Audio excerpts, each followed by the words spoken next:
Restrictions during मेंस्ट्रुएशंस।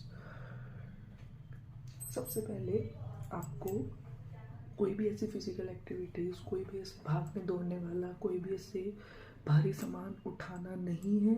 क्यों? क्योंकि उस टाइम पर ड्यूरिंग मेंस्ट्रुएशन आपका रज बढ़ा हुआ होता है, रज धातु बढ़ा हुआ होता है। जब रज धातु बढ़ा हुआ होता है, अगर हम हैवी एक्टिविटीज़ या कुछ हैवी सामान उठा लेते हैं या फिजिकल एक्टिविटीज़ को ज़्यादा कर लेते हैं, तो वो रज धातु नष्ट हो जाता है, जिसके कारण हमारे को इरेगुलर ब्लीडिंग या हैवी ब्लीडिंग या हार्मोन इम्बैलेंस, ये सब चीज़ें स्टार्ट हो जाती हैं। तो avoid running and heavy exercises. फिर है avoid sexual intercourse during menstruation cycle. क्यों? क्योंकि उस टाइम पर आपके रज का, आपके एग का नाश हो जाता है, जिसके कारण आपको एंडोमेट्रियोसिस, हार्मोनल इम्बैलेंसेस, ऐसे रोग उत्पन्न हो जाते हैं। तो avoid sexual intercourse during menstruation.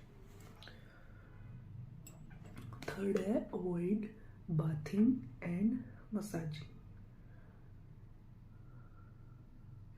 क्योंकि नहाने से आपका रज स्लो हो जाता है, तो आपको ओलिगोमेनोरिया यानी आपका ब्लीडिंग बहुत कम हो जाता है। आपको रज स्लो हो जाना मतलब अच्छे से ब्लीडिंग नहीं होता है अगर आप ड्यूरिंग मेंस्ट्रुएशन नहा लेते हो या मसाज कर लेते हो। तो फोर्थ है आपको जंक फूड या हैवी फूड, मसालेदार चीज़ें ऐसा नहीं खाना है ड्यूरिंग पीरियड्स। क्यों? कि उसको खाने से आपका वात बढ़ेगा, जिसके कारण वात बढ़ने के कारण आपका रज का नाश हो जाएगा। या फिर यूँ कह सकते हैं कि आपको बहुत पेन होगा ड्यूरिंग पीरियड्स। क्यों? क्योंकि ऐसी चीज़ें खाने से वात बढ़ेगा। वात क्या करेगा? उस रज को रोक लेगा वहीं पर या फिर उसका नाश कर देगा। तो आपको बहुत पेन होगा।